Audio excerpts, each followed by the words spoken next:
SC 우리 한 멤버로서 하나님 중심, 말씀 중심, 교회 중심으로 세상을 바꿔나가며 번역하는 믿음의 세대를 되기를 간절히 바라고 축복합니다. 그럼 이 시간에 우리 박수로 우리 박성규 선생님을 모시도록 하겠습니다.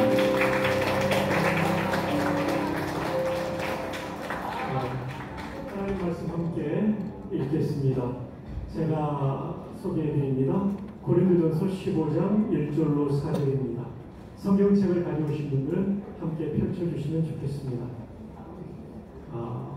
형제들아, 내가 너희에게 전한 복음을 너희에게 알게 하노니 이는 너희가 받은 것이요 또 그 가운데 선 것이라. 2절 여러분, 너희가 만일 내가 전한 그 말을 굳게 지키고 헛되이 믿지 아니하였으면 그로 말미암아 구원을 받으리라.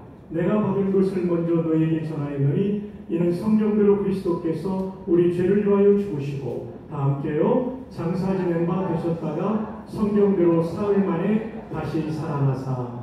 아멘. 모니터가 나올 수 있도록 파워포인트 해주시기 바랍니다. 모니터 TV가 나오도록 해주시면 좋겠습니다. 저 화면이 좀 나오면 좋겠네요, 선생님.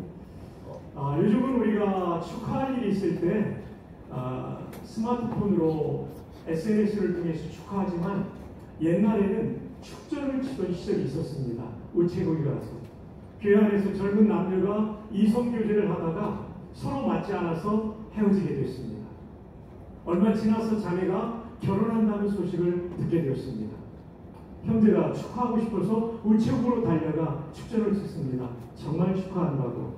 그리고 신랑과 주님 안에서 행복한 결혼 생활을 하라고. 그리고 맨 뒤에 성경 구절 하나 쓰고 싶었습니다.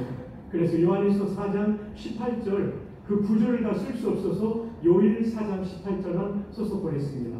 축전은 길게 칠 수 없기 때문에요. 그 내용은 이것이었습니다. 사랑엔 두려움이 없나니 온전한 사랑이 두려움을 내쫓느니라. 정말 좋은 내용이죠. 우리가 건전하게 사귀다 헤어졌으니까 걱정하지 말고 가서 행복하게 살라는 뜻이었습니다. 그런데 우체국 직원의 실수로 요 일에서 일자가 빠지고 타이틀이 됐어요. 자매가 받은 건 요한복음 4장 18절이었습니다. 그 내용은 너에게 남편이 5이 있었으나 지금 있는 남편도 내 남편이 아니니 내 말이 참되도다. 글자 하나의 탈락이지만 어마어마한 충격적인 사건이 되고 말았죠. 때로는 글자 하나의 탈락이 중요하지 않을 수 있지만 어떨 때는 글자 하나조차도 중요할 때가 있죠. 오늘 제가 여러분과 나눌 복음이 바로 그 내용입니다. 이번 SC 수련회는 선교 140주년을 맞이해서 우리가 함께 그 주제로 모였습니다. 선교사님들이 전해줬던 복음, 그 복음이 어떤 내용인지를 함께 살펴보겠습니다. 오늘 말씀, 다시 알려야 할 복음은 1절에서 제목이 나왔습니다. 형제들아, 내가 너에게 전한 복음을, 바울이 고린도 교회에 이 복음을 미리 전했습니다. 너에게 알게 하노니, 다시 알게 한다는 거죠. 이미 전한 복음인데 다시 알릴 필요가 있었죠. 왜냐하면 복음은 다시 알리고 배워야 할 만큼 중요한 내용이기 때문입니다. 자, 그렇다면 복음이라는 말의 뜻은 무엇일까요? 우리말로는 복된 소식이라는 복복자의 소식음자입니다. 영어로는 good news라는 두 단어를 쓰기도 하지만 한 단어는 가스플입니다. 그래서 복음송을 가스플송이라고 부르죠. 이 가스플은 고대 영어의 god라는 단어와 스펠이라는 단어가 합성된 것입니다. god의 d를 빼고 스펠의 더블 L 중에 L 하나를 빼고 합해 놓으니까 가스플이 되죠. 고대 영어의 god는 신이라는 뜻뿐만 아니라 복되다, 좋다는 뜻이 있습니다. 스펠은 알파벳 첫자뿐만 아니라 이야기, 소식이라는 뜻이 있죠. 그래서 가스플은 복된 소식이 되는 것입니다. 신약성에 기록된 언어를 헬라어로 하는데 그리스 말입니다. 헬라 문명이 그리스에서 발달했기 때문에 그리스어를 헬라어로 나옵니다. 헬라어로는 유앙겔리온이라고 있습니다. 한번 따라해 볼까요? 유앙겔리온. 여러분 발음이 너무나 좋아요. 유라는 말은 좋다, 복되다. 제가 노란색으로 하이라이트 했죠. 앙겔리온은 소식이라는 뜻입니다. 따라서 유앙겔리온은 좋은 소식, 복된 소식입니다. 이 유앙겔리온에 대해서 키텔 사전이라는 원어 사전에 보면 이 유앙겔리온을 여러 뜻으로 설명하는데 그 중에 하나가 전쟁에서 승리한 것을 알려주는 소식을 유앙겔리온이라고 불렀습니다. 왜냐하면 고대의 전쟁은 참혹했습니다. 전쟁에서 패전한 국가의 국민들은 학살을 당하지 않으면 일생을 노예로 살아야 했습니다. 여러분, 우리는 노예가 뭔지 모르죠. 민주화된 사회에 살고 있으니까 노예는 말할 줄 아는 짐승으로 여겼지 사람의 대접을 받지 못했습니다. 여성 노예들이 당했던 학대는 입에 담기도 어렵습니다. 전쟁에서 이겼다는 얘기는 죽지 않아도 된다는 소식, 노예가 되지 않아도 된다는 정말 복된 소식이죠. 이것이 바로 유앙겔리온의 뜻이 되는 것입니다. 자, 이것을 제가 제2차 페르시아 전쟁으로 재구성을 해보았습니다. 제2차 페르시아 전쟁은 BC 490년에 있었습니다. 페르시아와 아테네 사이의 전쟁이었고, 페르시아는 그 당시 가장 강력한 제국이었고, 아테네는 싱가포르 같은 도시국가에 불과했습니다. 강력한 나라의 25,000명이 지중해를 건너 아테네를 침공한 것이죠. 맞서 싸우는 아테네군은 약소국에 그리고 병력과 훈련이 부족한 1만 명으로 맞서 싸워야 했습니다. 누가 보더라도 이 전쟁의 승리는 페르시아의 승리로 예측되는 것이었습니다. 이 전투는 여러분이 잘 아시는 마라톤 평야에서 이루어졌고, 이것이 근대 올림픽의 마라톤 경기의 유래가 된 전쟁인 것이죠. 그런데 굉장히 다행스러운 것은 아테네군의 지휘관이 굉장히 총명한 지휘관이었습니다. 밀티아데스 장군입니다. 비록 우리가 열세이지만 적군에게도 약점이 있을 것이라는 전제하에 적군 페르시아군의 정보를 파악해보니까 페르시아군의 정렬은 매우 강하지만 측면이 약하다는 것을 알게 됩니다. 전투가 개시되자 모든 전투력을 측면에 집중함으로써 드라마틱한 승리를 거두게 되죠. 이때 페르시아군의 전사자가 6,400명, 아테네군의 전사자가 단 192명이 되는 놀라운 승리를 거두게 되었습니다.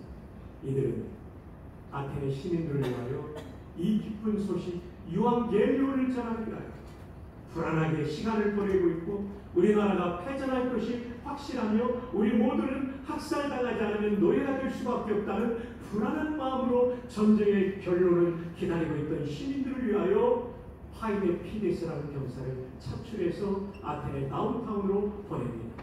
그는 약 42km를 놀스톱으로 달려가 아테네 다운타운에 이르자마자 이렇게 외쳤을 것입니다. 가이에테 유앙겔리온 유앙겔리온 아데나이 에리케산. 우리말로 하면 기뻐하라, 복음이다 복음이다, 아테네가 이겼다. 아테네 시민들은 여러분처럼 조용하지는 않았을 것입니다. 죽지 않아도 되고 노예가 되지 않기 때문에 환호성을 질렀을 것입니다. 이 말씀을 이야기하여 제가 한 번 더 헬라어로 에리케산까지 읽으면 여러분은 함성을 한번 박수를 치며 질러주시면 좋겠는데요. 준비됐나요? 네. 예. 옛날 분들은 준비됐어요라고 답하고, 젊은 분들은 네네 선생님이라고 답하죠. 한 번만 더 해볼까요? 준비됐나요? 네, 선생님. 합니다. 카이레테 유앙겔리온 유앙겔리온 아멘나이 에리케사.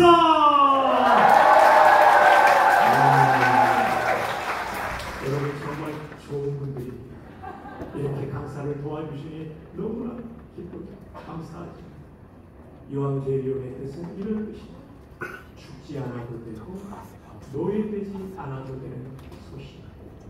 예수님이 이 땅에 오셔서 우리에게 이루어진 그 구원의 사건은, 그 유앙겔리온은 영원히 죽지 않는 존재로 우리를 구원했고, 마귀의 노예 되어서 일생을 낭비한 우리의 인생들을 성경 안에 있는 자유인으로 만들어 주었기 때문에 예수님이 이루신 구원을 우리는 복음이라고 부르는 것이죠. 자, 이 시간 옆에 분에게 하이파이브 하면서 확인시켜 줍시다. 유앙겔리온 합시다. 시작. 유앙겔리온.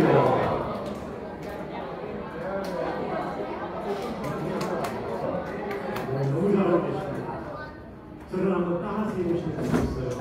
요한겔리오는 죽지 않아도 되고 마귀의 노예가 되지도 않는 정말 복된 소식인데 예수님이 오셔서 하신 일입니다.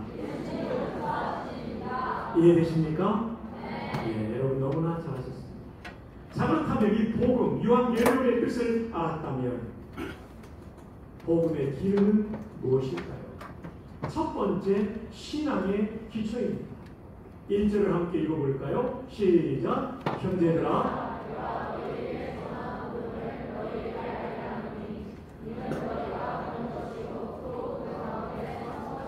복음 이는 너희가 받을 것이요. 맞습니다. 예배당 문을 열고 들어오는 사람이 제일 먼저 받아야 될 것은 복음입니다. 그 가운데 선것이요 기초입니다. 이 강당에서 제가 책을 드렸던 기억이 납니다. 40년 전에 1983년에 신경을 입학했으니까요. 이 강당이 지금까지 서 있는 것은 기초가 튼튼하기 때문이죠. 이와 마찬가지로 신앙의 기초가 복음인데 이 복음에 대해서 분명히 알고 믿어야만 우리의 신앙이 흔들리지 않고 무너지지 않을 수 있는 것이죠. 복음이 얼마나 중요하냐면 신앙의 기초입니다. 복음이라는 신앙의 기초가 약할 때 어떤 문제 앞에 우리가 무너지냐면 첫 번째 이단 앞에 무너집니다.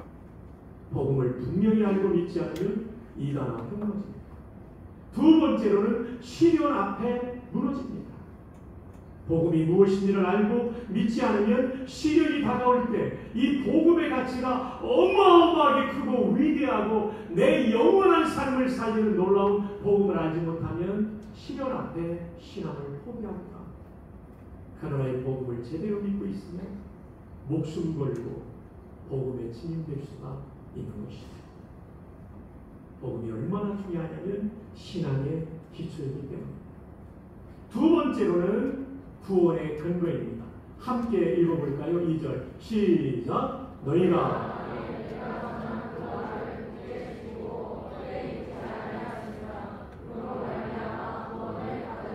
내가 전한 그 말이 복음을 받는 말이에요. 이 복음을 굳게 지키고, 이 굳게 지킨다는 얘기는 꽉 붙잡는다는 표현입니다. 영어 쓰기에 hold, 붙잡는다는 얘기죠. fast, 꽉 붙잡는다는 뜻입니다.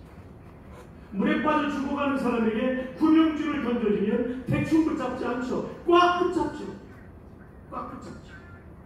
왜냐하면 이것밖에는 살 길이 없기 때문이죠. 여러분이 복음을 꽉 붙잡을 때 구원을 받습니다. 이 복음밖에는 나를 구원할 길이 없습니다. 그게 헛되이 믿지 아니한 거죠. 그로 말미암아 구원을 받으라. 복음이 얼마나 중요하냐면 저와 여러분이 구원을 받는 근거가 되는 것입니다. 세 번째, 사명의 출발입니다. 복음을 받아들인 바울은 오늘 부활장인 고린도서 15장 9절에서 이렇게 말하죠. 하나님의 교회를 핍박하였으므로 사도라 칭한 받기를 감당하지 못할 자입니다. 나는 정말 교회를 핍박한 나쁜 사람이라는 거죠. 그러나 나의 나된 것은 하나님의 은혜로 된 것이니 내가 모든 사도보다 더 수고하였으나 하나님의 은혜로라. 나를 사도로 불러주신 사명의 출발이 다메섹 도상 다마스쿠스로 가는 길에서 만난 예수님이 주신 복음이었던 것이죠. 여러분이 복음을 제대로 알고 믿게 되면 인생의 방향이 결정되고 내가 어떤 부르심을 따라가야 될지를 결정하게 되는 것입니다. 여러분, 100년 전 저 평양북도 선촌 외곽에 곽도라는 마을이 있었습니다. 백시성을 가진 백사병이라는 무당이 자기 집 앞에 앉아 있는데 지나가는 예수 믿는 사람들이 전도하는 거예요. 어이 백무당! 자식들 마음이 아닌지 그만두고 예수 믿고 천당 가시오. 무당이 전도받으니 얼마나 기분 나빴겠어요. 그래서 예수 믿는 사람들한테 소리쳤어요. 야 이놈들아! 천당이든 백당이든 니들이 나가라! 하고 쫓아버렸는데 밤에 잠을 자는데 이 소리가 계속 들려와서 잠을 잘 수가 없었습니다. 주일날 교회를 갔고 거기서 선교사님 담임 목사님이 전해주신 말씀을 듣고 온 가족이 구원을 받았습니다.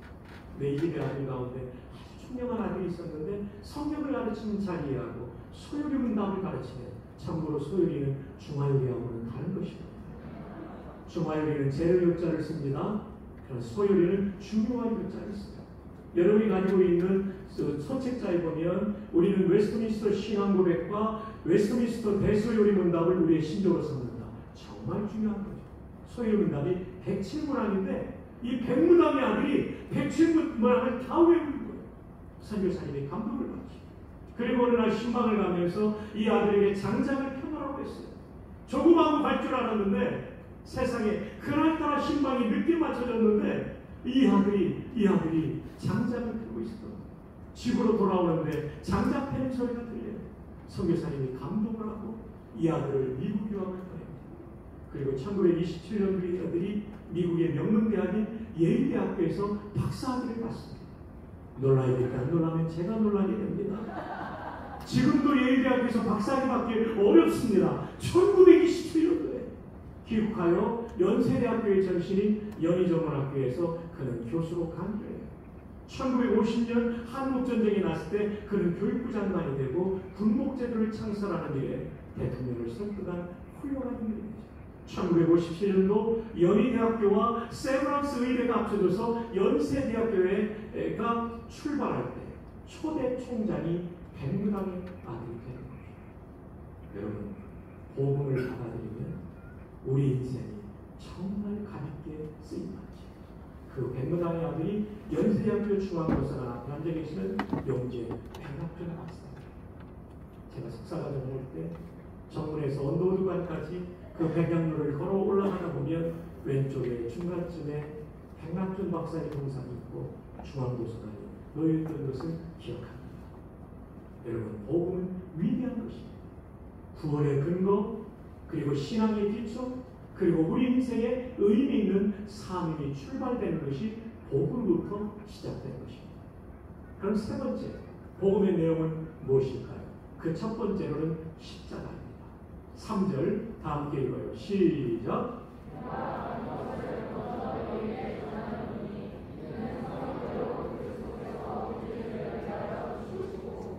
아멘. 내가 받은 것도 복음을 받는 말이죠. 복음 2는 성경대로. 여기서 말하는 성경은 신약 성경이 완성되기 전이었기 때문에 구약의 예언, 구약 성경대로 그리스도께서 우리 죄를 위하여 죽으시고, 복음의 첫 번째 내용은 십자가에서 우리를 위해 죽어주신 예수 그리스도의 은혜가 복음의 첫 번째 내용이 됩니다. 십자가가 왜 복음이냐면 십자가만이 우리 죄를 속죄하기 때문입니다. 믿으시면 아멘. 여러분, 구약의 속죄자 사회를 들어드릴게요. 여기 앞자리에서 세 번째, 그 다음 안쪽에 두 번째, 우리 형제, 오른쪽으로 고개 돌리는 게 잠깐 앞으로 나와주세요. 저를 좀 도와주세요. 빨리 오세요. 형제를 바랍니다. 아까 너무나 찬양도 잘하시고 말씀도 잘 따라하고 그래서 제가 형제 도움을 받으려고 해요. 아니요, 그 형제 말고 그 형제. 두 번째 형제 나오세요. 자, 이쪽으로 올라오세요. 내가 잡아줄게요. 제가 아까 찬양할 때부터 형제를 주목했어요. 뒤에서 보니까 정말 찬양 잘하시대요. 제가 구약의 죄인이면 하나님의 심판을 받아 직사할 수도 있는데 속죄받으려면 잘생긴 양 한 마리를 끌고 가야 돼요. 흠없는 양 한 마리를. 우리 형제가 머리카락도 곱슬이고 옷도 완전히 올백이에요. 올백. 와, 신발까지 흰색.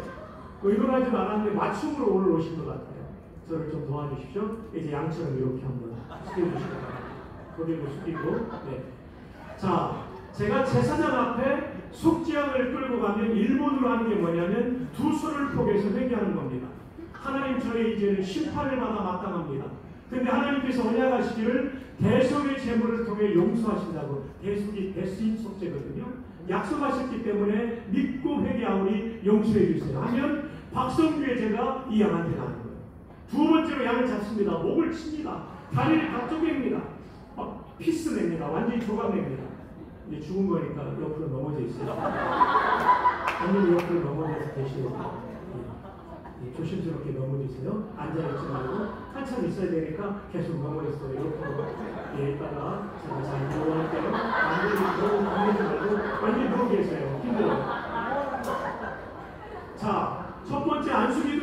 위하여 박성규의 죄가 속죄하나한테 간 거예요. 두 번째 양이 처벌을 받은 거예요. 이걸로 끝나지 않아요. 씻어가지고 번제단에 올려놓고 맹렬한 지옥불 같은 불로 태워버립니다. 다 타서 없어집니다. 그때 뭐가 없어진 거죠? 박성규의 죄가. 이게 하나님의 구원의 방식이에요. 자, 그런데 문제는 뭐냐면 죄인은 사람인데 재물은 동물이니까 값이 이퀄이 되지 않아요. 같은 가격이 되지 않아요. 사람이 죄를 지었으면 누가 죽어야 되냐면 사람이 대속제물이 되어야 되는데 모든 사람이 죄를 범하였기 때문에 대신 죽어줄 놈도 없고 연도 없는 겁니다. 그래서 하나님이 자기 아들을 완전한 인간으로 이 땅에 보내신 거죠. AD 325년, 지금으로부터 1700년 전 니키아 신경이 발표됐어요. 예수 그리스도는 100% 신성을 가지신 참 하나님, 100% 인성을 가지신 참 인간이기에 우리를 위한 완전한 속죄제물이 되십니다. 그래서 예수님께서 오셔서 우리를 위하여 죄 없는 완전한 인간으로서 우리의 죄값을 지불하신 거죠. 그래서 세례 요한은 예수님을 보자마자 뭐라고 말합니까? 보라! 세상 죄를 지고 가는 하나님의 어린 양이로다. 사람이 가는데 양이라고 불렀어요. 왜냐하면 이분이 구약의 속죄제사로 예표된 예언된 우리의 완전한 제물이심을 믿었던 거죠. 사람이 준비한 양은 동물이지만 하나님의 어린 양은 사람이었습니다. 그리고 그분은 십자가에서 위대한 선언을 합니다. 다 이루었다. 헬라말로 현재 완료 수동태 테텔레스타이. 이 얘기는 인물을 완수했다. 물건값을 완불했다는 뜻이에요.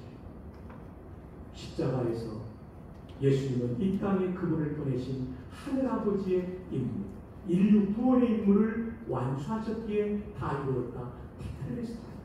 우리의 죄값을 거기서 완불했기 때문에 다 이루었다. 테텔레스타이를 선언한 거죠. 예수님은 오병이어의 기적 다음에 테텔레스타이를 선언하지 않았습니다. 죽은 나사로를 살린 영광스러운 순간에 다 이루었다 말하지 않습니다. 처참하게 죽임당하신 십자가에서 다 이루었다. 테텔레스타이. 십자가만이 저와 여러분의 죄값을 완불하는 줄로 믿습니다. 믿으시면 아멘. 아멘. 형제님 일어나세요. 너무 수고했어요.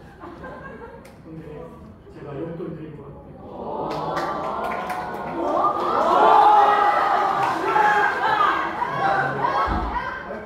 고마워요. 도와주셔서. 리허설도 안 했는데 너무 잘했어요. 이렇게 열심히 찬양하고 말씀 들으면 이런 일이 생깁니다.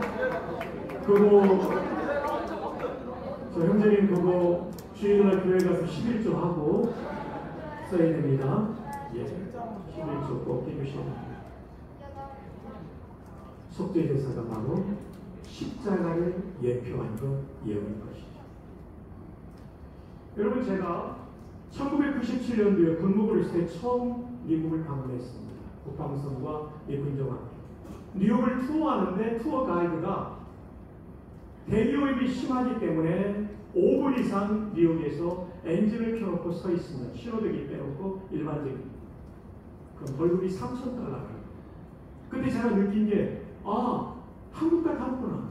미국 사람은 미국 법을 지켜야 되고 한국 사람은 한국 법을 지켜야 되고 아프리카의 어느 나라에 가서는 그 나라 법을 지켜야 되는데 우리와 사뭇 다르죠. 북한 살려면 진짜 힘들 겁니다. 박수 설렁설렁 치면 총알 맞습니다. 그러면 천국 살려면 어떤 법을 지켜야 됩니까? 천국법을 지켜야죠. 천국법이 뭐냐면 배속의 법입니다. 왠지 아세요?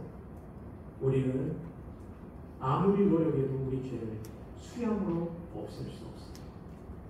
제가 올해 목사된 지 38년 차, 전도사로부터 제가 42년 차입니다. 그런데 아직도 제 안에는 죄성이 있어요. 죄를 완전히 없애서 구원받는다면 박성규 목사도 불가능합니다. 그래서 예레미야 13장 23절에 말씀하시기를 구스인이 그 피부를, 구스인은 에티오피아 사람, 아프리카 사람입니다. 구스인이 그 피부를 표범이 반점을 변할 수 있느냐 할 수 있을진데 악에 익숙한 너희도 선을 행할 수 있으리라. 우리는 본질적인 죄인들입니다. 여러분만 아니라 저도 십자가 은혜 외에는 우리는 숙제받는 다른 길이 없는 것이죠. 한국 불교의 가장 존경받는 스님을 여러분은 기억하실 거예요. 성철 스님이에요. 이분 죄를 씻고 구원받기 위하여 어떤 노력을 했냐면 20년 동안 불에 익히지 않은 생식만 드셨어요. 얼마나 힘들었을까요? 10년 동안은 앉아서 수행하면서 죽으셨어요. 여러분 앉아서 사는 게 얼마나 어렵습니까? 이거 불교용어로 장좌불와 앉을 자자 누울 자 길게 앉아있지 눕지 않았다. 장좌불. 혹시 옆에 장좌불의 상태에 들어간 분이 계시지 않습니까? 이제 다 부활하게 되어 너무나 감사합니다. 근데 이렇게 어마어마하게 수행을 하셨던 성철 스님이 돌아가면서 하신 유언이 불교용어로 열반성입니다. 그 열반성의 내용은 이것입니다. 내가 일생을 통하여 수많은 중생의 머리를 속였으니 내 죄가 수미산을 넘는다. 수미산은 실제 산이 아니라 불교의 전설 속에 나오는 산으로서 높이가 112만 킬로미터.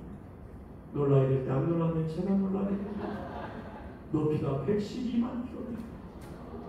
고마워요. 감사를 고맙주셔서.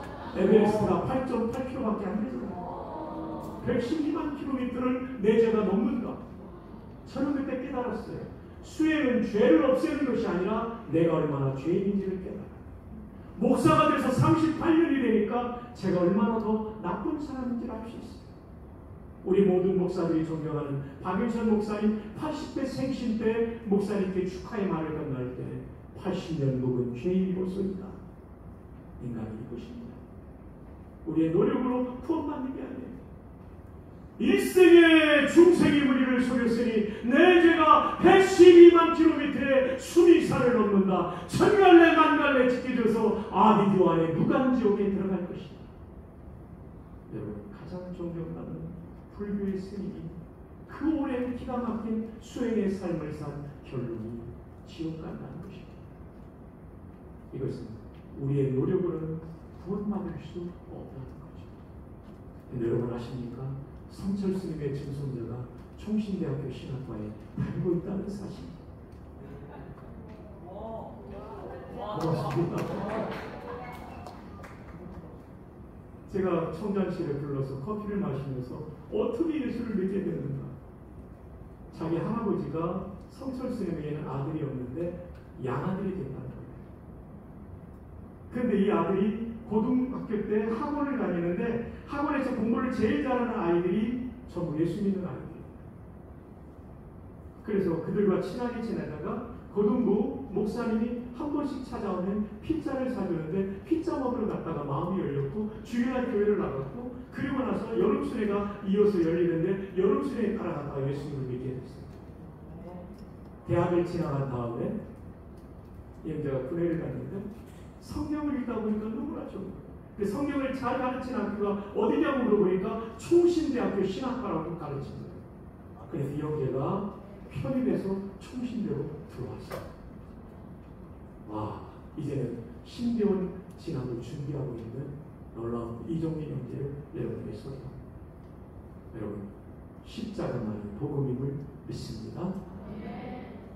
마르틴 루터 1517년 10월 30일 종교개혁의 깃발을 높이 들었던 마르틴 루터는 천주교 로만 캐톨릭의 신부 신학 박사였어요. 천주교의 교리는 뭐냐면 십자가도 믿어야 되지만 인간의 공로를 쌓아야 된다는 공로주의 구원론이었어요. 그래서 그는 가르침을 따라 어마어마하게 수행을 했지만 양심의 자유를 구원의 확신을 얻지 못했죠. 그래서 그는 이 문제를 필요하여 로마로 성지순례를 갔다가 추기경들의 타락한 모습을 보고 그는 실망을 금치 못합니다. 마지막 희망은 로마 시내 라테란이라는 지역이 있고 거기에 세워진 요한 성당의 그 중앙 계단, 별명이 빌라도의 계단입니다. 26개의 계단. 제가 재작년에 가서 확인했습니다. 이 계단을 왜 빌라도의 계단이라고 부르냐면 빌라도 총독의 관저에 있던 계단이고 예수님이 거기서 신문을 받았기 때문에 예수님이 고난받은 그 계단을 무릎으로 올라가면 구원받는다는 전설이 전해옵니다. 이것은 비성경적인 것이죠. 계단이 아니라 십자가인 것이죠. 루터는 무릎 아픈데도 그 계단을 끼고 올라갔습니다. 다 올라갔는데도 구원의 은혜를 경험하지 못하고 독일로 돌아와 그는 성경을 다시 연구하기 시작합니다. 의인은 오직 믿음으로 말미암았습니다. 그러나 내게는 우리 주 예수 그리스도의 십자가 외에는 결코 자랑할 것이 없다. 유대인은 표적을 구하고 헬라인은 지혜를 찾으나 나는 십자가에 못 박힌 그리스도를 전하노라. 나는 십자가 외에는 아무것도 알지 않기로 결심하였다. 그렇다면 오직 십자가만이 나를 구원함을 확신하고 정교계의 깃발을 높이 들었던 거죠. 더 배우시면 십자가만이 복음임을 확신하기를 주님의 이름으로 축복합니다. 오직 십자가만이 우리를 구원합니다. 자, 오늘 본문에 복음의 두 번째 내용은 부활입니다. 자, 15장 4절 함께 읽어요. 시작.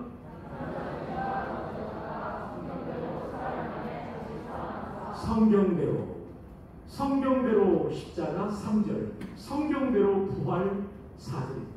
다시 붙자에 살팔자 부활입니다. 부활이 왜 우리에게 복음이 되냐면 예수 그리스도의 부활은 첫 열매가 되는 부활인 것이죠. 가을의 유실수에 과일 하나가 처음으로 맺히면 그것이 처음이자 끝이 아니라 그 열매 이후에 수많은 열매가 맺힐 것을 예고하는 것처럼 예수 그리스도의 부활은 오고 오는 수많은 성도의 부활을 예고하는 것입니다. 언제 부활이 일어납니까? 마지막 나팔에 라스트 트럼펫 소리에 순식간에 다 변화되리니 예수님의 재림을 알리는 마지막 나팔 소리에 우리 모두는 부활하게 될 줄 믿습니다. 제가 고등부 때 다니던 교회는 도서관이 있었습니다. 도서관에서 형님들하고 공부하다 보면 이국에서 올라가신 안수집사님 아들이 있었어요. 깊은 형님. 이 형이 평안도 말을 너무나 잘하는 거예요. 근데 평안도 말로 이 형님이 그 옛날에 1970년대 샴푸를 하나 선전하는 그 노래가 있었어요. 베이비 샴푸라고. 어린이들은 머리를 감을 때 눈을 감거든요. 왜냐하면 무서우니까. 죄송합니다. 눈을 뜨거든요. 무서우니까. 눈을 뜨고 샴푸하다면 샴푸물이 눈에 들어가서 따갑잖아요. 그때 1970년대 만들어진 유명한 샴푸가 애경에서 나온 베이비 샴푸예요. 베이비 샴푸의 광고는 이랬습니다. 로봇성이 아이들이 샴푸한다. 눈을 뜨고 샴푸한다. 따갑지 않아요. 베이비 샴푸. 쓰리지 않아요. 베이비 샴푸. 엄마도 같이 쓰면 좋아요. 멘트로 끝나요. 근데 기풍형이 평안도 사투리로 이것을 하는 거예요. 아이들이 샴푸한다를 아새끼리 샴푸한다. 눈을 뜨고 샴푸한다를 눈시까지 불안이고 샴푸한다. 따갑지 않아요. 아새끼리 샴푸. 쓰리지 않아요. 아새끼리 샴푸. 고조 에미나이도 같으시면 좋디. 왜 엄청 웃었어요. 여러분 이 시간 제가 여러분들에게 이 얘기를 드리는 이유는 우리 좀 고단하니까 옆에 있는 분을 축복합시다. 눈시까지 불안이고 말씀 들읍시다. 하이파이브 합시다. 시작. 오늘 부활하셔서 너무나 감사합니다. 저 뒤에도 지금 잘 따라오고 있죠? Can you follow me? 예, 잘 따라오고 있죠? 네. 마지막 나팔, 라스트 트럼펫 소리에 분명히 부활이 일어난다는 거예요. 부활의 두 종류가 있으니 예수님 재림 때까지 살아있는 사람은 변화되고 죽은 사람은 부활입니다. 다시 붙자에 살아있죠. 부활과 변화가 있는데 좀 이따 설명드릴게요. 우리가 입을 부활의 몸은 어떤 몸이냐면 썩을 것으로 심고 썩지 아니할 것으로 다시 땅에 묻힐 때 심는다는 거예요. 매장되는 거. 그 몸은 썩는 몸이에요. 그런데 부활의 몸은 영원히 썩지 않고 죽지 않는. 근데 영원히 사는 놈이 병 들어가지고 고생하면 어떡합니까? 걱정하지 마세요. 43절 하반절에 약한 것으로 심고 강한 것으로 다시 살아나. 지금 우리 몸은 병들고 약한 몸이지만 부활의 몸은 강한 몸입니다. 뿐만 아니라 여러분이 가장 완전한 몸이 되는 거예요. 우리는 저마다 얼굴에 마음 안 드는 데가 있잖아요. 몸에도 마음 안 드는 데 있잖아요. 그때는 최고로 멋지게 되는 거예요. 여러분 옆에 있는 분을 축복합시다. 그날의 당신은 눈부시게 멋질 거예요. 시작. 그날의 당신은 눈부시게 멋질 거예요. 수면자매. 와, 너무 좋습니다. 온리교회군요. 온리자매입니다. 그날에 우리는 정말 멋질 거예요. 예? 정말 머리카락 빠진 우리 부목사님들 그때 다 좋아질 거예요. 중년의 여성들 보톡스 안 맞아도 팽팽해질 거예요. 염색하신 분들 염색 안 해도 될 거예요. 저도 그때는 더 멋지게 하고 있습니다. 근데 더 중요한 건 뭐냐면 욕된 것으로 심고 영광스러운 것으로 다시 살아갑니다. 지금 이 몸은 목사요 총신의 총장인 저도 죄성을 가진 존재지만 그때는 우리의 온몸이 영광스러운 몸, 성화가 완성된 영화의 몸을 입게 되는 것입니다. 할렐루야. 그래서 오늘 본문에 보니까 부활까지가 복음입니다. 십자가는 물론 복음이고요. 부활까지가 복음이고, 아니 오늘 본문인 고린도서 15장 자체가 별명이 부활장인 것입니다. 여러분, 웨스트민스터 신앙고백은 여러분이 가진 책자에 있는 것처럼 우리 교단의 표준문입니다. 신학과 신앙생활의 표준이 웨스트민스터 신앙고백이고, 이걸 학습용 교재로 만든 게 웨스트민스터 소요리 문답 대여리 문답이죠. 소요리 문답은 여러분 같은 다음 세대와 초신자입니다. 대여리 문답은 성인들을 위한 교육 교재죠. 그러나 신앙고백은 총 33장으로 되어 있습니다. 대한예수장로회 총에 속한 여러분은 웨스트민스터 신앙고백을 한번 읽어볼 필요가 있습니다. 여러분의 신앙의 궁금증이 웬만하면 다 풀리게 되어 있습니다. 자, 그 중에 33장이 마지막 장인데 제 32장을 보면 사람의 죽은 후 상태와 죽은 자에 관하여 이렇게 말합니다. 함께 읽어요. 시작.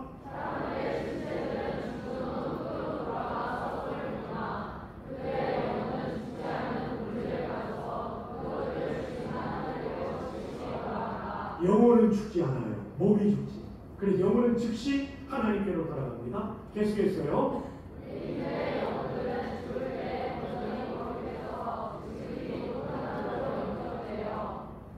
빛과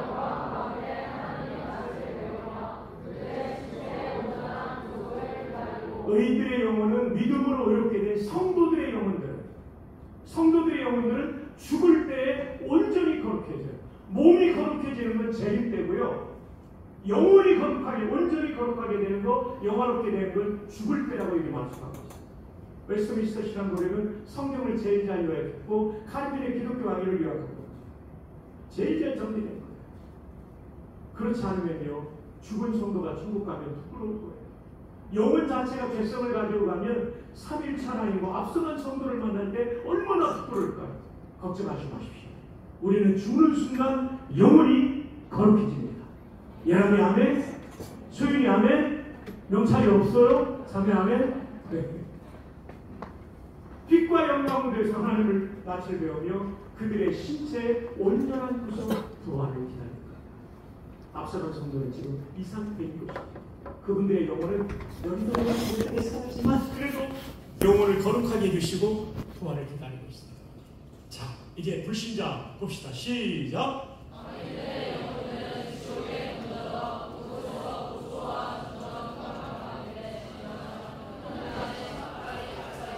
네, 악인들의 영혼들은 분명히 지옥이 있고 거기서 고초를 당하며 큰날의 심판, 그때를 기다리고 있습니다.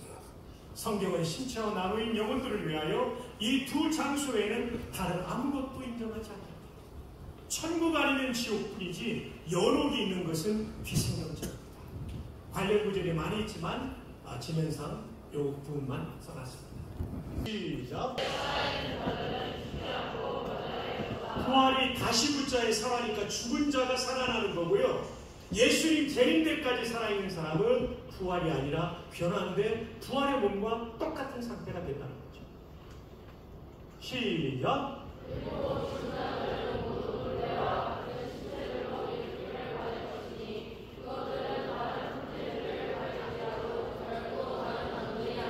그러니까요, 부활할 때 갑자기 제 몸을 조금 전에 속죄한이 됐던 형제가 가진 게 아니라는 거예요. 그럼 이 형제가 얼마나 억울하겠어요. 이렇게 젊고 멋진데 바뀌지 않습니다. 내 몸은 내 몸인데 가장 영광스럽고 가장 완전한 몸이 되는 거죠. 두 분의 몸이 바뀌는 거 아닙니다. 각자 그 몸인데 각자 정말 아름다운 거예요. 할렐루야. 다른 품질들을 가질지라도 죽지 않는 품질, 영광스러운 품질을 가질지라도 결코 다른 내용이에요. 하은자매, 아름자매, 그리고 소연자매, 그리고 명찰, 서연자매, 아연자매 모두가 각자의 몸을 가지는데 각자의 아름다움이 드러나는 거예요. 할렐루야. 근데 영혼들과 다시 결합하고 천국에 있는 것으로 결합되고 성도의 부활 다음에 불신자의 부활이 있어서 악한 사람들의 몸도 저주의 몸을 가지고 부활해서 영원한 벌을 받는 것이죠. 자, 계속 읽어요. 시작.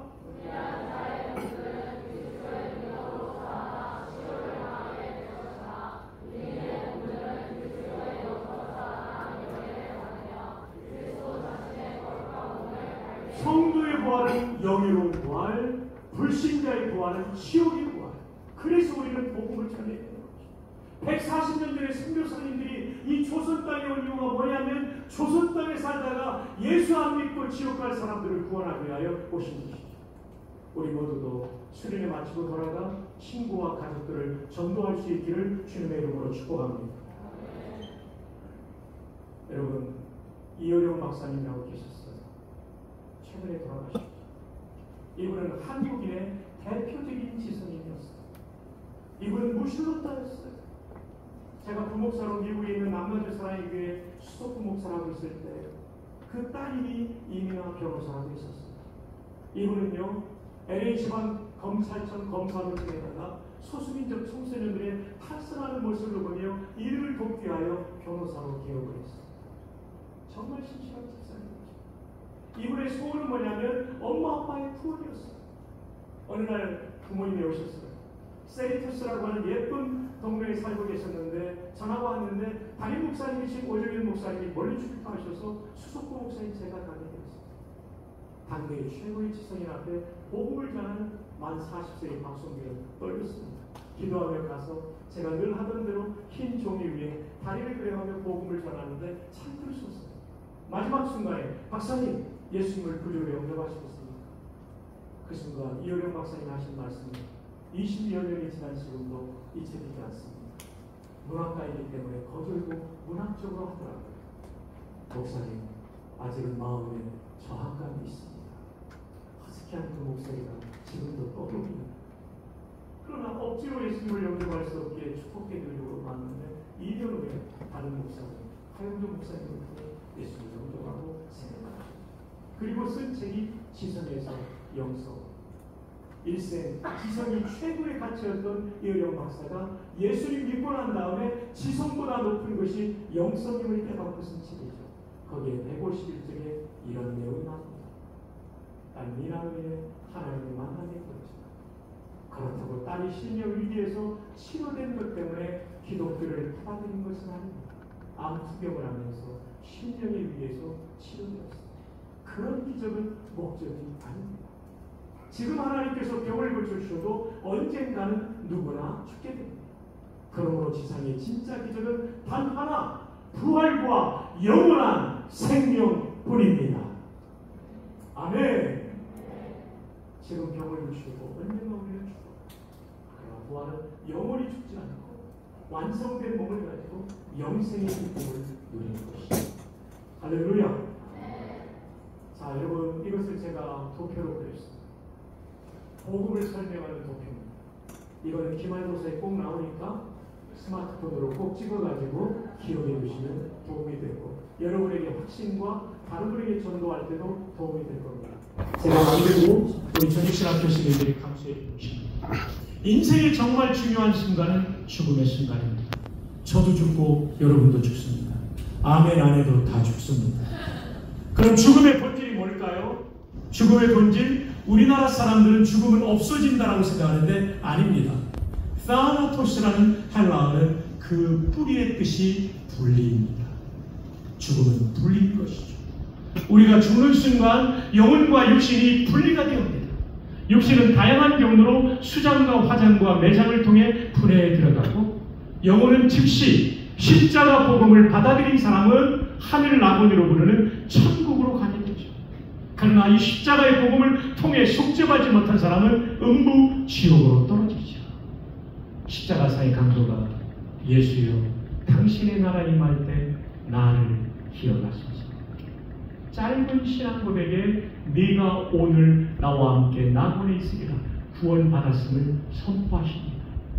왜냐하면 이 고백이 아주 중요하기 때문에 당신의 나라, 소유격은 이 나라의 왕이 예수님이라는 거고 유대개념의 왕은 메시아, 구원자의 뜻이 있기 때문에 그 강도는 짧은 고백이지만 예수님 나의 구원자시여 당신의 나라에 나를 이끌어 주십시오. 그때 예수님이 지체 없이 말씀하십니다. 네가 오늘 today, tomorrow가 아닙니다. today 나와 함께 낙원, 천국에 있으리라. 여기서 천주교의 여록교리는 박살나게 되죠. 여록이 있다면 십자가상의 강도 같은 사람이 가야 되지만 여록이 없기 때문에 여록에서 만날 것을 말씀하지 않고 낙원에서 만날 것을 말씀하신 것이죠. 또 하나, 사람은 죽으면 웨스트민스터 신앙고백처럼 성경은 천국 아니면 지옥밖에 가는 데가 없습니다. 구천을 떠도는 건 동양 사상이지 성경의 가르침은 아닙니다. 귀신은 죽은 자의 영혼이 아니라 타락한 천사들입니다. 그래서 절대로 조상제사하면 안 되는 것이죠. 제가 대학교 전도사 서울대 수학과를 다니는데 아버지 전도가 이번에 조상제사가 안 된다는 것을 제가 가르친 다음에 제사 안 지내가지고 이 형제의 할머니가 무당이시고 돌아가셨는데 아버님이 자수성가함으로써 철저하게 제사를 안 지켜고 쭉 끝났어요. 두 형제가 예배당에 갔더니 문이 다 닫혀있고 화장실만 문이 열려있는데 겨울에 동파방이 나오가 켜져 있었어요. 거기서 두 형제가 밤새 기도했어요. 그리고 내일 후 아버님이 아침에 성경 읽음을 발견했어요. 제사 안 되는다고 쫓아내던 아버님이 어떻게 성경 읽냐고 했더니 내 친구가 위암으로 죽어가면서 성경책을 선물해서 읽게요. 결국 아버님은 예수님 구주로 영접하는 거죠. 여러분, 조상제사는 하나님을 섬기는 사람이 있으면 안 됩니다. 이방인의 제사는 고린도서 10장에 귀신과 교제하는 것입니다. 우리는 하나님만 예배해야 됩니다. 청소년 때도 이 원칙을 꼭 지키시고 부모님께 대한 효도는 다 해야 되지만 돌아가신 분에 대한 제사는 종교행위가 되기 때문에 해서는 안 됩니다. 사람은 낙원 아니면 음부, 지옥에 가 있지 다른 곳에 가지 않습니다. 예수님 재림 전까지 천국을 낙원, 예수님 재림 전까지 지옥을 음부라고 부르는 것입니다. 둘 중에 하나밖에 안 됩니다. 십자가가 왜 복음이냐면 이 땅에 살면서도 하나님의 은혜를 누리며 하나님의 영광을 위해 살지만 죽자마자 우리 영혼을 천국으로 낙원으로 인도하기 때문인 줄로 믿습니다. 그래서 십자가가 복음입니다. 이 십자가 믿지 않는 사람은 음부 지옥에 떨어질 것입니다. 지금은 중요한 상태입니다. 영혼만 들어가 있고 들어갈 사람이 아직 다 없어요. 우리 아직 낙원 안에 있어요. 지상에 있어요. 중요한 상태. 근데 역사의 중요한 순간이 오게 됩니다. 예수님의 재림. 초림은 2000년 전에 처음 초자예요. 처음 오셨던 건 2000년 전에 베들레헴이고 재림 다시 제자예요. The second coming은 그 어느 날 어르신 반드시 오실 것입니다. 재림에 대한 약속은 너무나 많기 때문에 반드시 지켜질 것입니다. 이단들이 재림신앙을 왜곡시키는 이단 교리로 말미암아 성도들까지도 기대하지 않는데 그러면 안 됩니다. 동정면 탄생은 한 번밖에 없지만 반드시 이루어졌던 것처럼 예수님이 다시 오마 약속하신 재림은 여러 번 약속하셨기 때문에 반드시 이루어질 줄로 믿습니다. 그 재림 때 부활이 일어나는 것입니다. 영혼의 부활이 아닙니다. 영혼은 죽지 않습니까? 육신의 부활이 일어납니다. 성도의 부활은 영예로운 부활, 불신자의 부활은 저주와 치욕의 부활. 그래서 우리는 친구들을 전도해야 되고 가족들을 전도해야 되는 거죠. 그리고 최후 심판대 앞에 우리 모든 크리스찬과 난 크리스찬들이 다 서게 됩니다. 마귀가 박성규를 고발할 거예요. 하나님, 저 박성규가 목사여 총장도 지냈는데 저 인간이 얼마나 나쁜 놈인지 압니까? 저의 죄악의 리스트를 다 고발할 거예요. 저는 사실이기 때문에 고개를 떨고 있죠. 그때 예수님이 나타나셨어요. 박성규의 죄가 사실이지만 내가 십자가에서 테텔레스타이 죄값을 완불했습니다. 죄값을 완불했습니다. 죄값을 완불했습니다. 그러므로 그가 충성한 것을 따라 이 상을 주십시오. 각 사람에게 하나님으로 상을 받으시오. 거기서 각 사람의 해관대로 공을 받는 그런데 성도가 아닌 불신자들은 예수님의 십자가의 은혜로 속죄받지 못했기 때문에 자기 죄를 짊어지고 보험이니까 히틀러나 김일성 같은 사람은 더 많은 형벌을 받게 된 거죠. 이제 다 설명했습니다. 스마트폰을 꺼내 찍으시면 좋겠습니다. 자, 보십시오. 저와 여러분이 가는 길은 십자가와 부활을 믿었기 때문에 죽자마자 낙원 천국에 갑니다.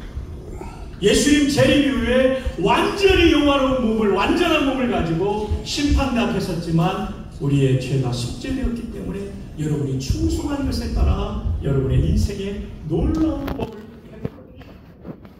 절대로 여러분 인생을 즐기는데 낭비하지 마십시오.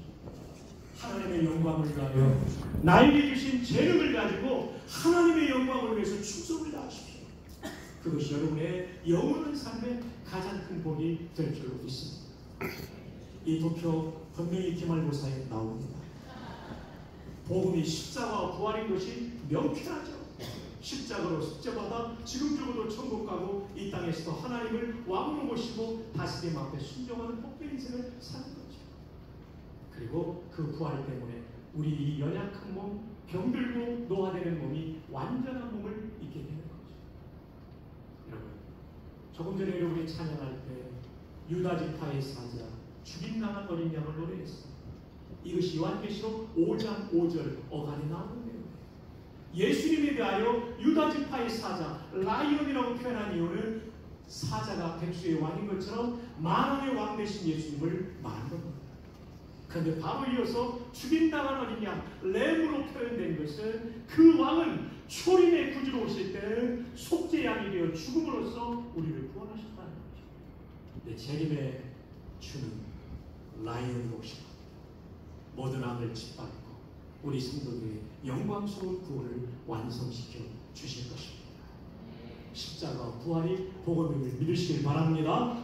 자, 옆에 분에게 하이파이브 합시다. 십자가 부활이 복음입니다. 십자가 부활이 복음입니다. 십자가 부활이 복음입니다. 아멘.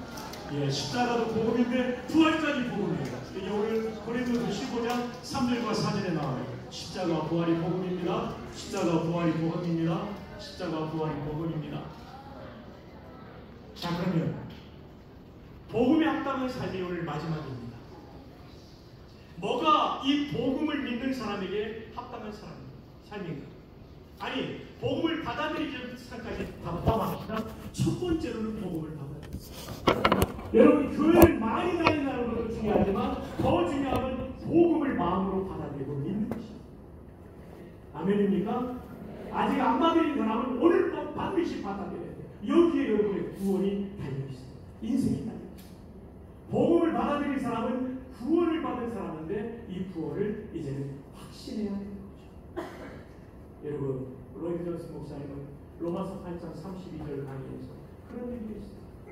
예수님을 구주로 믿는 사람은 구원의 확신이 없어도 구원을 받지만 구원의 확신이 있을 때 기쁘고 행복하게 신앙생활할 수 있다. 구원의 확신이 정말 중요해요.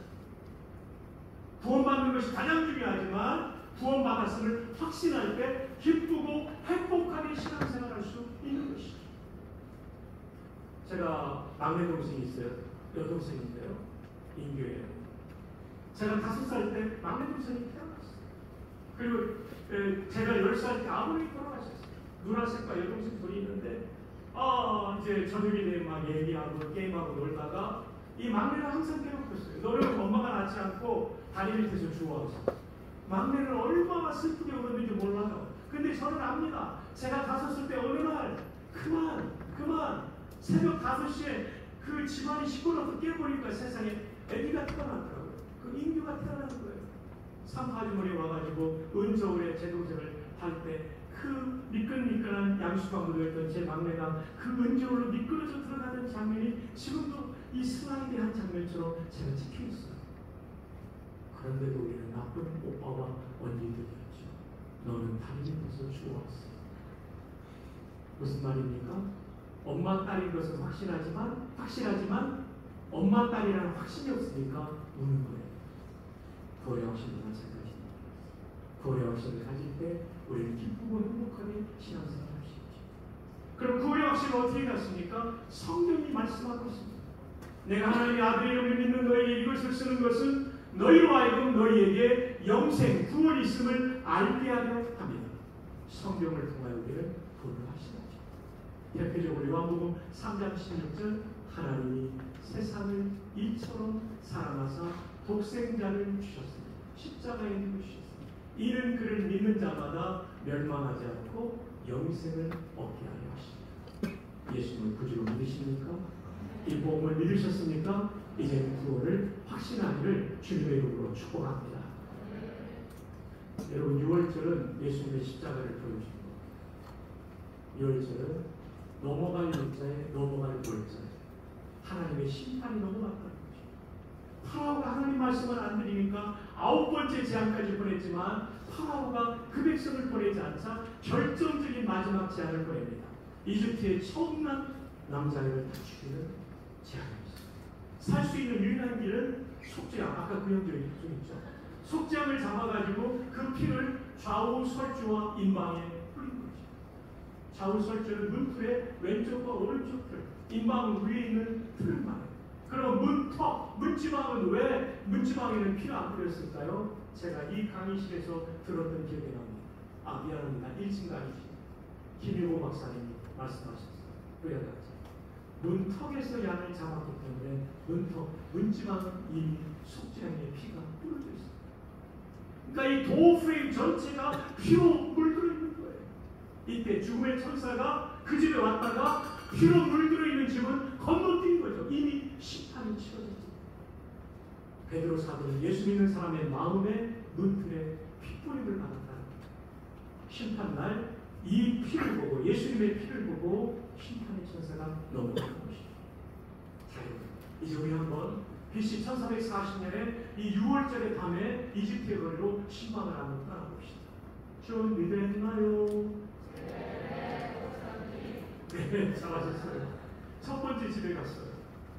아빠하고 아들의 대화가 들려옵니다. 아빠, 창문을 통해 듣는 거예요. 아빠, 히브리 하나님이 오늘 이집트에 처음 난 것을 다 치시는데 저 장난이잖아요. 속죄양의 피를 발라야 되는데 아빠 바르셨어요? 아니, 아빠 어떻게 나 죽는데? 야 이놈아, 내가 이집트의 국방장관인데 누가 내 아들을 죽여?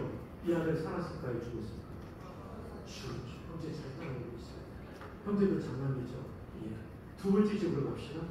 아빠, 오늘 히브리 하나님이 모든 청난 것을 치시는데 속죄의 피를 발라야 되는데 아빠 바르셨나요? 발랐지.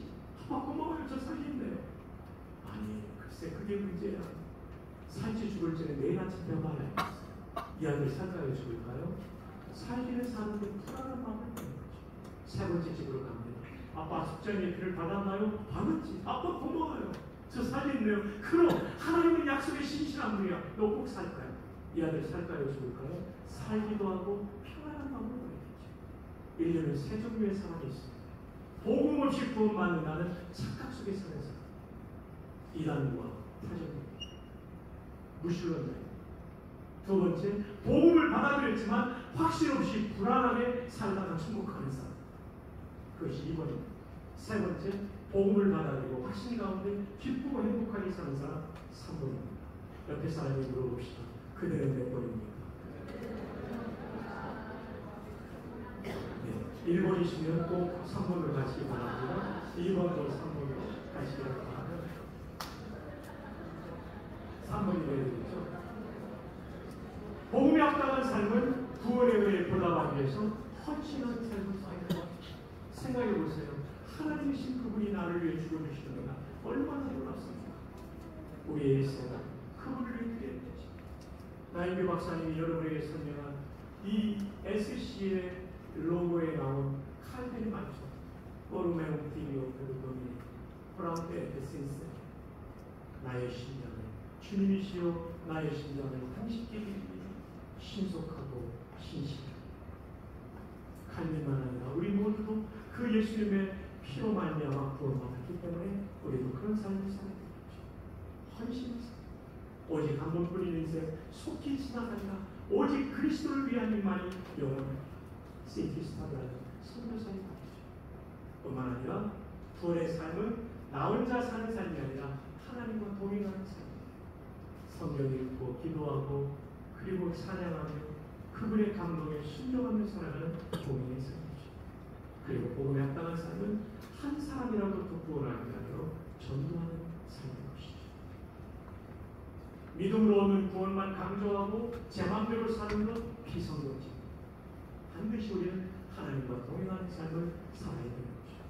예수님을 구원자로만 믿을 뿐 아니라 My Lord, 주님으로 믿어야 그 주님께 순종하는 삶을 살 때 온전한 신앙생활이 되는 것입니다. 사랑하는 여러분, 생명의 양식이라는 이 생각을 어느 날 제가 연구하면서 큰 은혜를 받았어요. 자, 한국어 가사 한번 읽어볼까요? 시작!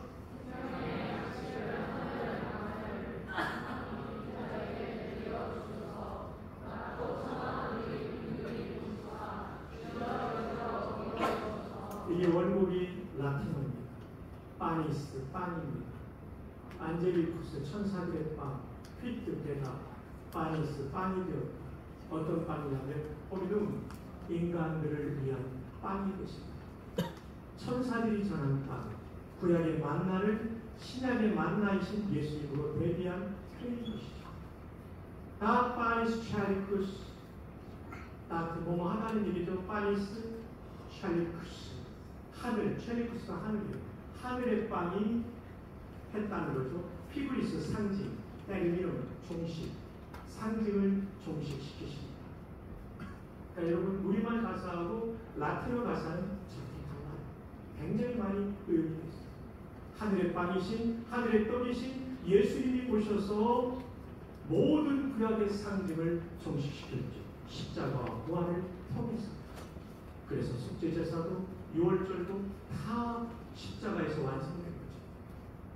그 다음에 3번이 낮고 천한 우리 긍휼히 보시라는 우리말 번역이지만 라틴어는 그게 아닙니다. 오 레스 미라클리스. 레스는 일이고 미라클리스는 놀라워. 오 얼마나 놀라운 일입니까. 만두카 그 다음 없는 거다. 누구를요? 도미노. 여러분 우리말과 라틴어의 뜻이 얼마나 다른 것이죠. 저는 깜짝 놀랐어요. 그가 출입을 못하고 그 누구입니까? 파우페로 가난한, 파우페로 가난한 세르부스 종, 그리고 우밀리스 비천한 세르부스가 생각된 거죠. 저는 이걸 번역하다가 펑펑 울었어요. 출입 박성규가 가난하고 가난한 종, 비천한 종입니다. 근데 제가 영광의 주님을 모셔드릴 수 있도록 해주셔서 생명을 주셨다. 물리적인 빵이 입안에서 부서지고 깨어져 우리 육신의 생명을 주는 생명의 빵, 영생의 빵이신 예수님이 십자가에서 부서지고 깨어져 주심으로 저에게 영생을 주십니다. 얼마나 이 은혜가 놀라운지. 나같이 비천한 인생을 위하여 생명의 빵이 되기 위하여 십자가에 부서주신 그 주님의 은혜 앞에 저의 일생을 다시 한번 드리기로 작정했습니다. 사랑하는 여러분, 저뿐만 아니라 우리 모두가 예수님의 이 놀라운 은혜를 받았습니다. O res mirabilis manducat Dominum pauper pauper servus eumili.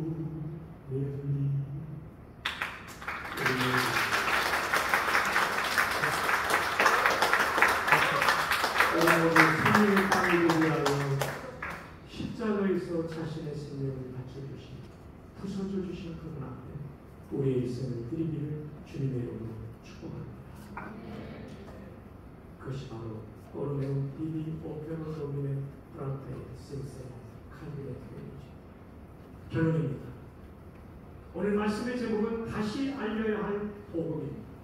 왜냐하면 복음이 너무나 중요하기 때문에 서유자는 다시 알려야 하고 여러분은 다시 배워야 하고 다시 확신해야 합니다.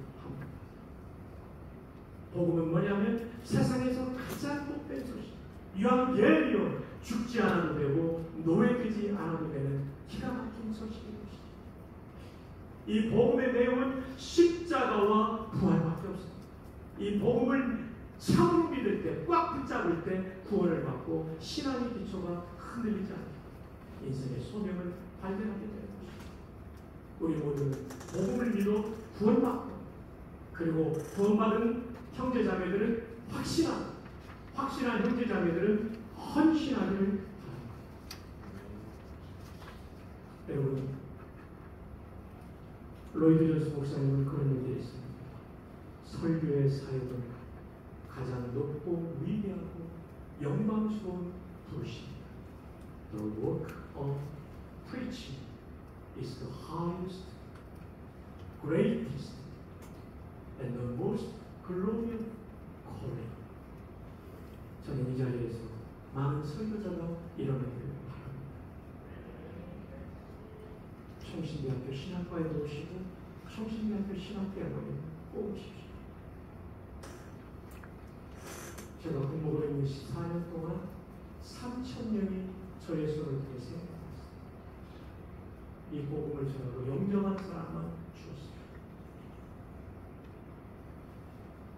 어느 성도가 자살 충동을 느꼈는데 설교 듣다가 마음을 바꿨습니다.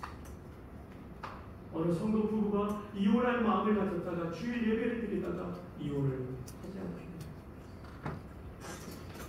한 친구는 설교를 통하여 내 인생의 목표를 발견했다고 말했습니다.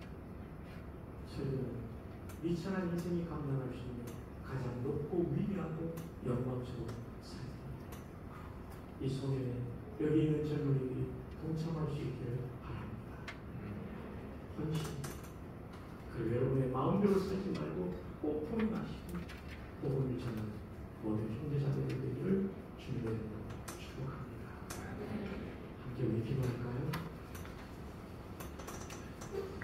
이 시간, 저는 기도하는 이 시간 여러분을 초청합니다. 목사님, 저는 이제까지 교회는 다녔지만 한 번도 복음을 나를 위한 구원의 진리로 마음으로 믿고 받아들인 적이 없습니다. 예수님을 구주로 모셔본 적이 없습니다. 이 시간 예수님을 나의 구주로